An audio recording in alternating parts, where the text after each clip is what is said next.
할렐루야. 어우, 설거지 하셔서 피곤하신 건가요? 할렐루야.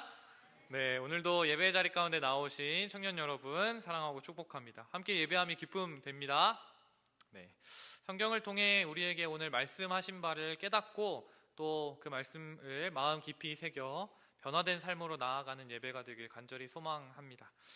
오늘 우리가 함께 읽은 이 에스더서는 사실 조금 특별한 책입니다. 굉장히 특별한 책이에요. 사실 다른 성경책에서는 쉽게 우리가 찾을 수 있는, 다른 권에서는 찾을 수 있는 하나님이라는 이름이 한 번도 등장하지 않는 특별한 성경입니다. 우리는 이 성경을 하나님에 대한 책 또는 예수 그리스도에 대한 책, 관한 책으로 이해하고 있습니다. 그런데 왜 하나님의 이름이 한 번도 등장하지 않는, 하나님의 존재가 한 번도 보이지 않는 것처럼 느껴지는 이 책이 성경에 수록되어 있을까요? 바로 여기에 에스더서가 우리에게 던지는 깊은 메시지가 있는 줄 압니다. 에스더서의 저자는 독자들이 이 이야기 속에서 하나님의 놀라운 일하심, 특별히 예상하지 못한 곳에서 반전으로 일하시는 하나님의 손길을 우리 독자들이 스스로 찾아내게끔 유도하고 있습니다. 오늘 말씀을 통해 우리가 그 단서들을 하나씩 발견해 나갈 텐데요. 수많은 사건과 극적인 그 역전 속에서 우리는 무대 뒤에 계시는 하나님, 우리의 삶에 은밀하고 또 기묘하게 반전으로 일하시는 그 하나님을 깨닫게 되기를 간절히 소망합니다. 에스더의 이야기는 사실 한편의 어떤 드라마 같습니다. 이야기 전체 안에서 이 플롯이 이렇게 있고 갈등과 절정에 있고 또 해소되는 부분들이 있고 다시 한번 갈등이 생기고 이러한 반복적인 패턴들을 우리가 제대로 이해하기 위해서는 이 책 전체 10장까지 있거든요. 책 전체를 사실은 한 호흡에 읽는 게 굉장히 중요합니다. 이렇게 띄엄띄엄 읽으면 뭔가 재미가 없어요. 저는 약간 그런 성격이거든요. 그 드라마, 지금 하고 있는 드라마는 잘 못 보고요. 지난 완결난 드라마만 보거든요. 한 번에 보는 게 좋아가지고. 에스더서는 약간 그런 식으로 봐야 우리가 더 이해하기가 좋다라는 것이죠. 오늘 함께 읽은 본문뿐만 아니라 오늘 에스더서의 전체의 흐름을 우리가 함께 살펴보면서 그 속에 담긴 하나님의 메시지를 함께 깊이 묵상해 보았으면 좋겠습니다. 먼저 에스더의 배경은 페르시아의 아하수에로라는 왕의 통치 기간입니다.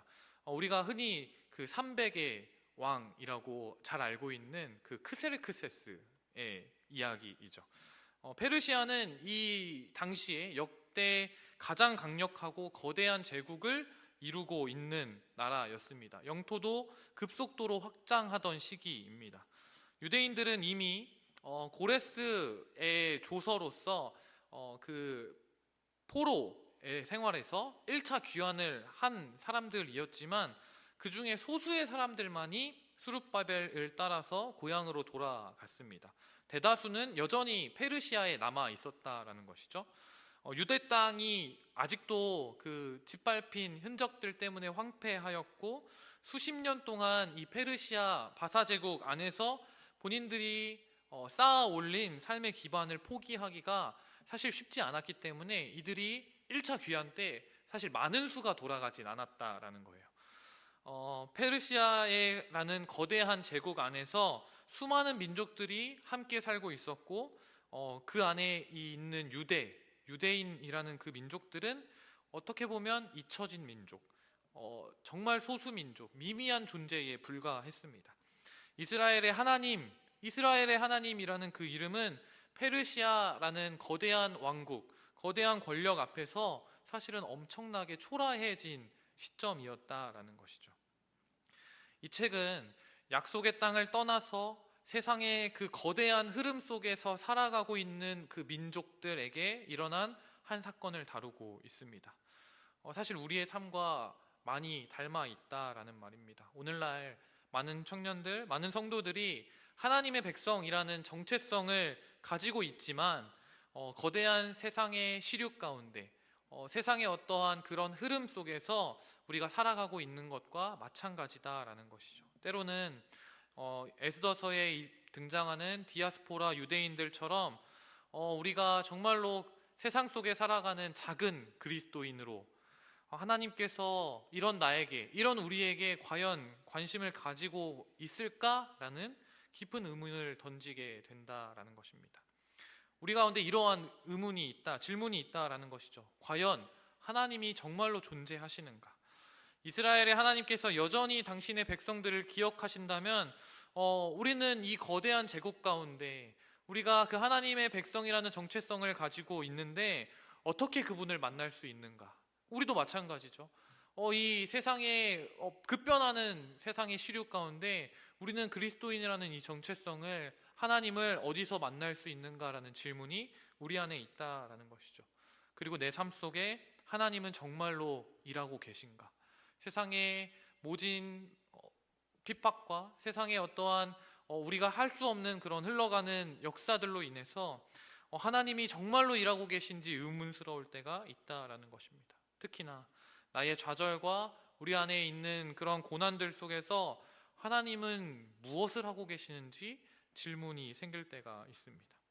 에스더서는 저자의 이러한 질문들에 대한 답을 이야기 속에서 독자들이 스스로 발견하게끔 따뜻하게 이끌어주는 성경입니다. 그리고 그 답은 예측 불가능한 반전 속에 숨겨져 있습니다.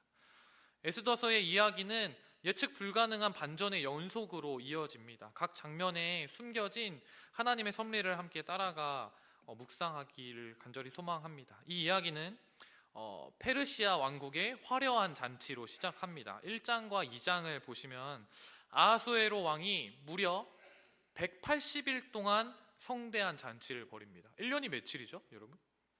365일인데 그 중에 180일을 잔치를 하는 거예요. 잔치를 통해서 자신의 권력과 부를 과시하는 것입니다. 잔치의 절정에서 그 잔치가 완전히 무르익었을 때 아하수에로가 자신의 왕후인 와스디에게 너도 이리 와서 너의 아름다움을 뽐내라 라고 요구를 했습니다. 그럴만 하잖아요. 엄청나게 큰 제국의 왕후였어요. 얼마나 아름다웠겠습니까? 그 왕후를 이제 신하들에게 자랑하고자 했다라는 것이죠. 그런데 왕후가 어떻게 합니까? 뜻밖의 거절합니다. 가장 강력한 권력자 앞에서 자신의 어떠한 기분과 자신의 그 가치관 때문에 거절한다라는 것이죠.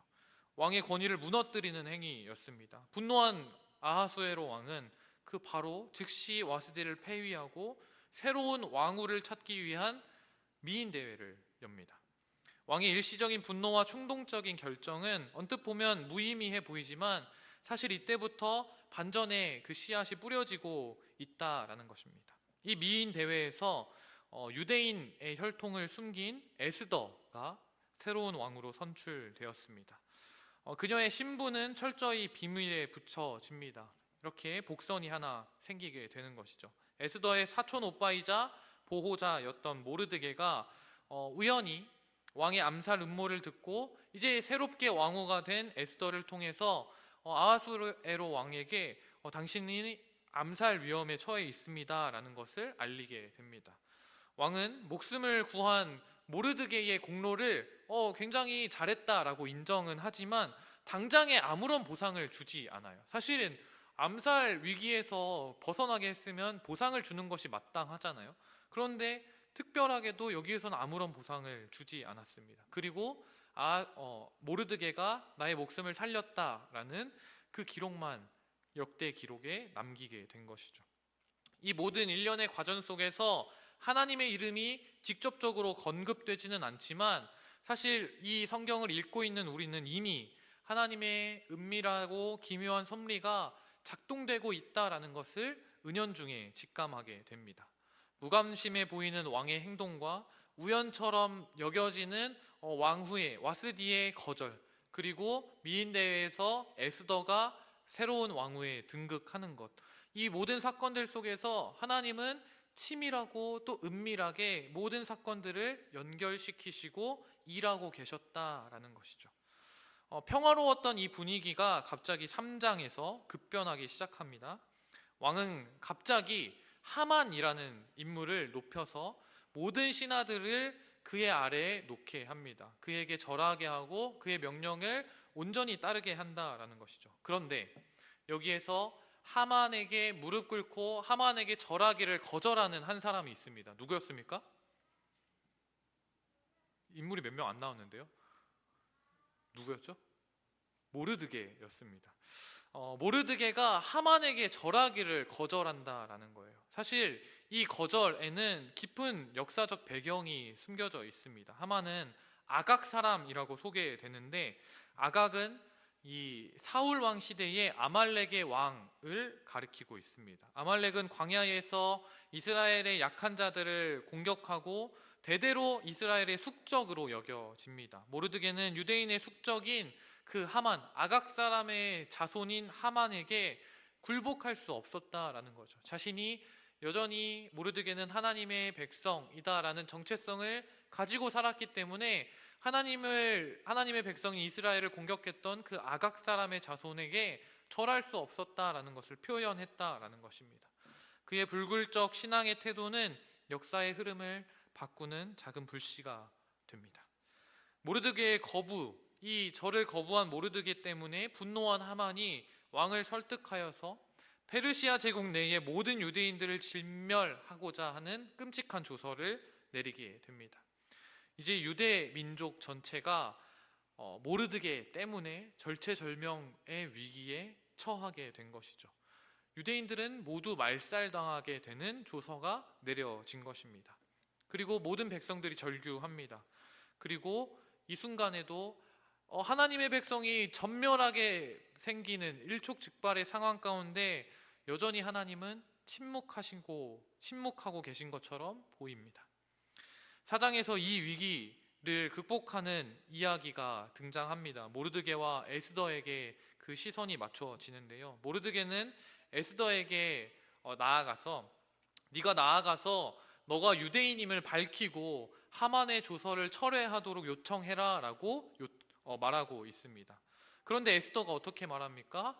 왕의 허락 없이, 왕의 부름 없이 왕 앞에 나아가는 것은 죽을 수밖에 없는 큰 죄이다 라고 말합니다. 그리고 심지어 에스더는 이미 몇 개월 동안 왕의 부름을 받지 못한 상황이었습니다. 왕에게서 관심이 멀어졌다라는 것이죠. 그런데 그 와중에 모르드게는 계속해서 에스더를 압박합니다.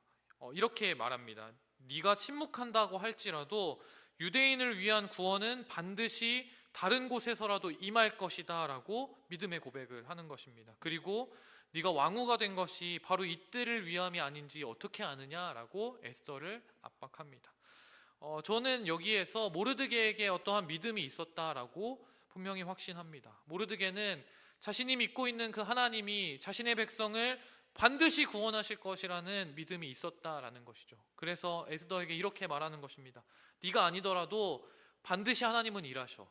그런데 너가 일해야 되지 않겠니? 라고 말하고 있는 것이죠. 모르드게의 이 질문 앞에 에스더는 죽음을 각오하고 용기 있는 결단을 내립니다. 내가 죽으면 죽으리다 라고 외치며 왕 앞에 나아갈 것을 결단한다라는 것이죠.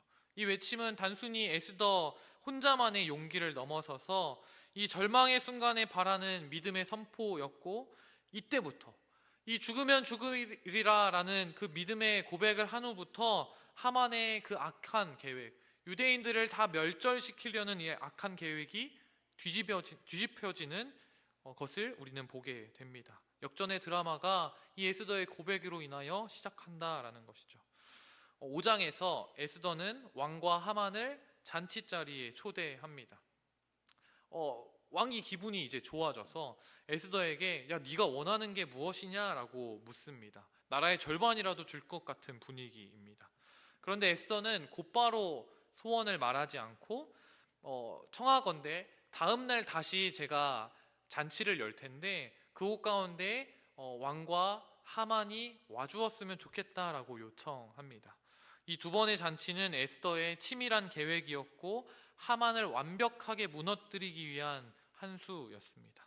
왕후의 특별한 초대, 에스더의 특별한 초대에 우쭐해진 하만이 이제 집에 돌아가는 길에 자신에게 절하지 않는 모르드게를 다시 한번 발견합니다. 이제 분노가 치밀어 오르는 거죠. 나는 왕에게 엄청나게 지금 사랑받고 있고, 심지어는 왕후 에스더도 나를 특별히 여겨서 왕과 나를 단둘이 초청하는 그런 사람인데 나를 보고 절하지를 않아? 어떻게 저럴 수 있지? 저런 죽어마땅한 녀석라고 생각하게 되는 것입니다. 그의 아내와 친구들이 모르드게를 매달 교수대를 세우라고 부추겼고, 하만은 당장에 모르드게를 매달 계획을 세웁니다. 유대인들에게 최악의 상황이 점점 다가오는 것처럼 보인다라는 것입니다. 하만의 오만이 하늘을 찔렀고 하만의 권위도 또 하늘을 찌르는 것처럼 보입니다. 그런데 반전의 역사가 오늘 일어나는 것입니다. 하나님께서 바로 그 밤에 다시 한번 기가 막힌 반전을 준비하시는 것입니다. 6장에서 왕이 그냥 우연처럼 잠이 오지 않는 거예요. 그리고 잠이 오지 않아서 잠이 안 오면 여러분 뭐 하세요? 보통 유튜브 보거나 뭐 이러시지 않습니까? 잠이 안 오는데 책을 읽어달라고 하는 거예요. 뭐 연우도 아니고. 잠이 안 온다고 궁중실록을 그리고 궁중실록이 뭡니까? 자기가 했던 일들 어떻게 했는지 이렇게 들어보자라는 거잖아요. 그렇게 잠이 오지 않는다고 궁중실록을 가져와서 읽으라고 합니다. 그런데 마침 그때 우연히도 읽었던 부분이 어디예요? 모르드게가 자신을 암살하려던 그 음모를 알려주었고 목숨을 구했던 사건을 읽어주게 되는 것입니다. 왕은 갑자기 문득 그런 생각이 드는 거예요. 이거 나를 살려준 사람인데 내가 이때 상을 내리지 않은 것 같은데? 라는 생각이 문득 들게 되는 거죠. 잊혔던 과거의 기록이 가장 절박한 순간에 빛을 발하게 되는 것입니다. 우연을 가장한 하나님의 완벽한 타이밍이 지금 등장하는 것입니다. 이제 하만이 소유하려고 했던, 그리고 그가 가지고 있었던 모든 것이 하나님의 놀라운 반전으로 인해 모르드게에게 돌아가게 됩니다. 모르드게가 높임을 받게 되는 것이죠. 다음날 왕이 하만을 부릅니다. 이러한 일이 있었어. 어떤 사람이 왕을 살려줬는데 내가 왕임에도 불구하고 보상을 해주지 않은 거야. 이러면 어떻게 해야겠니? 라고 하만에게 물어본 거예요. 그러니까 하만이 어떻게 말합니까? 하만은 내심 자기 이야기인 줄 알았던 것 같아요. 그러니까 막 자기가 받고 싶은 이야기들을 엄청 하게 되는 거죠. 이렇게 말합니다. 제가 읽어드리겠습니다.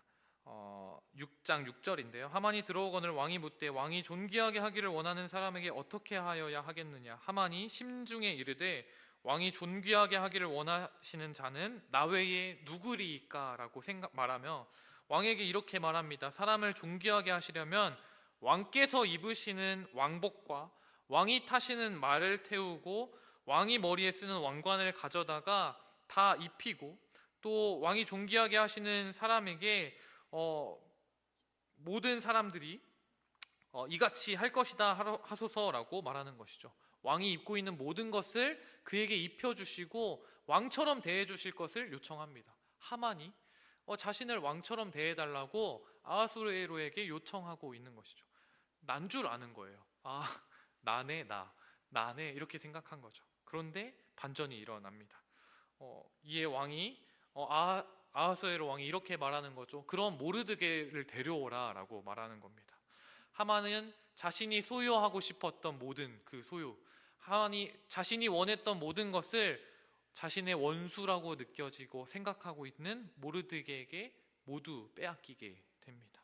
모르드게가 높임을 받고 유대인들이 오히려 대적을 진멸하는 역전의 드라마가 이제 시작하는 것입니다. 왕은 하만의 음모를 깨닫게 되고 하만에게서 그 자신의 인장 반지를 빼앗아 모르드게에게 줍니다. 모든 재산을 에스더와 모르드게에게 주게 됩니다. 에스더는 왕에게 나아가서 유대인들을 진멸하려고 했던 하만의 악한 꾀를 제거해달라고 간청합니다. 우리가 알다시피 왕의 조서는 이미 한번 발동이 되면은 누구도 막을 수 없거든요. 그런데 에스더가 다시 한번 왕에게 나아가서 왕의 조서를 취소하시고 다시 조서를 내려달라고 말하는 것입니다. 그리고 유대인들이 자신들을 해치려고 했던 그 원수들에게 복수할 수 있는 권한을 부여해달라라고 말합니다. 하만이 유대인들을 진멸하려고 정했던 그날이 오히려 그들에게 흉한 날이 되었고, 유대인들에게 슬픔과 애통의 날이 되었을 뻔했던 그날이 기쁨과 거룩의 날로 변모한 것입니다. 유대인들은 자신을 보호하고 원수를 물리친 이 날을 불임절로 기념하고 있습니다. 모르드게는 페르시아 모든 지방에 다음과 같은 글을 보냅니다. 해마다 아달월 14일과 15일을 지키라. 이날 유대인들이 대적에게서 벗어나서 평안함을 얻어 슬픔이 변하여 기쁨이 되고 애통이 변하여 길한 날이 되었으니 이 두 날을 지켜 잔치를 베풀고 즐기며 서로 예물을 주며 가난한 자를 구제하라. 불임절, 이 죽음에서 생명으로 살아난 이 불임절은 단순히 기쁨의 날이 아니라 서로에게 예물을 주고 가난한 자를 구제하는 날로 변모합니다. 이것은 하나님의 구원하심과 그에 대한 감사, 긍휼을 입은 자가 마땅히 긍휼을 베풀어야 한다라는 깊은 의미를 가지고 있습니다. 이 에스더서는 이러한 하나님의 놀라운 반전을 통해서 하나님께서 그의 백성들을 여전히 돌보시고 보호하시고 인도하신다는 분명한 증거를 제시하고 있습니다. 시편 37편 12절과 13절 이렇게 말합니다. 악인이 의인치기를 꾀하고 그를 향하여 그의 일을 가는도다. 그러나 주께서 그를 비웃으시리니 그의 날이 다가옴을 보심이로다 라고 말씀하고 있습니다. 에스더서는 1장부터 10장까지 하나님께서 당신의 백성들을 돌보시고 원수를 제거하시며 백성을 높이시는 역사를 분명하게 보여줍니다. 더 나아가 하나님께서는 예수 그리스도를 십자가에 매달아 죽이심으로 우리를 저주에서 축복으로, 어둠에서 빛으로, 사망에서 생명으로, 또 묶임에서 자유함으로 옮기시는 반전을 이루신다라는 것을 이 성경을 통해 말씀하십니다. 이처럼 에스더서는 어떠한 사람의 음모가 그 사람의 꾀임이 자신을 올가매고 또 위기에서 반전되는 예측 불가능한 반전의 순간들로 가득 차 있습니다. 우리는 이 모든 반전의 순간들 속에 하나님의 이름이 단 한 번도 언급된 적이 없다라는 것을 기억해야 합니다. 이것이 우리에게 말하는 바가 무엇일까요? 에스더서는 마치 지금 우리의 삶과 매우 유사합니다. 하나님의 이름이 공공연히 언급되고 있지 않은 세상, 하나님을 알지 못하는 시대. 물론 저와 여러분처럼 그리스도인들이 분명히 존재하고 하나님을 믿는 사람들이 있고 그리스도의 제자다라고 말하는 사람들이 있지만 세상 속에서 그 영향력은 미미하고 때로는 배척받는 것이 오늘날의 현실과 크게 다르지 않다라는 것이죠. 하나님께서는 에스더서의 이 말씀을 통해 우리에게 이렇게 말씀하시는 것입니다. 비록 하나님이 지금은 보이지 않는 것 같고 마치 우리의 삶 가운데 침묵하시는 것처럼 보이지만 하나님은 여전히 일하고 계시며 당신이 언약하신 바를 분명히 이루시는 분이다 라고 우리에게 말하고 있는 것입니다. 우리의 눈에 보이지 않게 은밀하지만 분명하게 일하신다라고 말씀하고 있는 것입니다. 우리의 삶의 모든 우연과 우리의 삶의 모든 고난 가운데 하나님이 일하고 계신다라는 것을 에스더는 말하고 있습니다. 여러분들의 삶 가운데 하나님이 어디에 있는지 보이지 않을 때가 혹시 있으십니까? 고난당하고 있을 때 때로는 너무나 힘들고 어려워서 하나님이 정말 계신 것이 맞나? 라는 생각이 드시는 분이 있으십니까? 그러한 순간마다 하나님께서 분명히 은밀하고 치밀하게 우리를 향해 일하고 계신다는 사실을 우리가 깨닫게 되길 간절히 소망합니다. 그리고 반전으로 역사하시는 하나님 앞에서 우리가 할 수 있는 일이 무엇이 있는지 한번 고민해보는 우리 청년들이 되길 간절히 소망합니다. 내가 침묵하거나 우리가 아무것도 하지 않아도 하나님께서는 분명히 일하실 것입니다. 모르드게가 말했던 것처럼 네가 아니더라도 하나님은 이스라엘 백성들을, 하나님의 백성들을 반드시 구원하실 것이다 라는 사실입니다. 우리가 일하지 않아도, 우리가 선교에 가지 않더라도, 우리가 예배하지 않더라도 하나님의 나라는 분명히 확장되고 열방을 통한 하나님의 복음은 반드시 전달될 것입니다. 그러나 그 가운데 우리가 일하지 않는다면 그것이 여러분에게 무슨 의미가 있겠습니까? 우리의 선택은 두 가지 중에 하나가 될 것입니다. 반드시 이루어질 하나님의 구원 사역에 우리가 방관자로 있을 것인지, 아니면 죽으면 죽으리다라는 심정으로 그 하나님의 놀라운 반전의 역사 가운데 기꺼이 동참하실 것인지, 이 두 가지 중에 하나를 선택해야 할 것입니다. 사랑하는 성도 여러분, 우리에게 닥친 고난과 좌절, 그리고 이해할 수 없는 상황들이 분명히 있을 것입니다. 그러나 그 가운데에서도 하나님은 여전히 일하시고, 하나님은 여전히 존재하시고, 하나님은 우리를 여전히 보호하시고 우리의 삶을 이끌어 가시는 분임을 말씀을 통해 깨닫기를 간절히 소망합니다.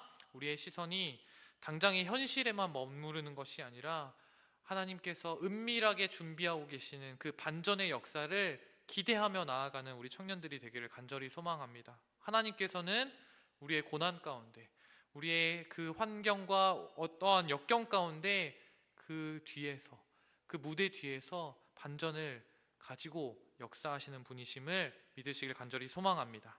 이 말씀 앞에 우리가 정직하게 서서 결단하는 청년들이 되었으면 좋겠습니다. 우리의 삶 속에서 보이지 않는 하나님, 그러나 반드시 살아 역사하시며 우리를 놀라운 반전으로 인도하시는 하나님의 손길을 경험하는 한 주, 또 이 여름이 되기를 간절히 소망합니다. 함께 기도하겠습니다.